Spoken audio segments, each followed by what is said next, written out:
سوال پوچھنے والی ہیں سدرا نوشہرہ سے۔ وہ پوچھتی ہیں کہ کیا الٹرا ساؤنڈ کے ذریعے یہ معلوم کروانا جائز ہے کہ پیٹ میں لڑکا ہے یا لڑکی؟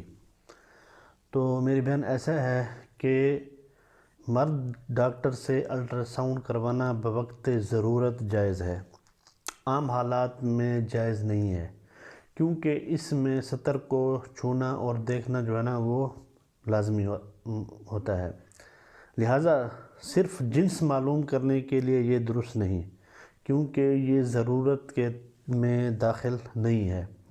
ہاں البتہ اگر طبی ضرورت کی بنا پر الٹرا ساؤنڈ کروایا یا ڈاکٹر نے کسی مرض کے جاننے کے لیے الٹرا ساؤنڈ کروایا تو اس ضمن میں اگر پوچھ لیا کہ لڑکا ہے یا لڑکی تو پھر اس میں کسی قسم کا کوئی بھی حرج نہیں ہے۔ وما علینا الا البلاغ۔ السلام علیکم۔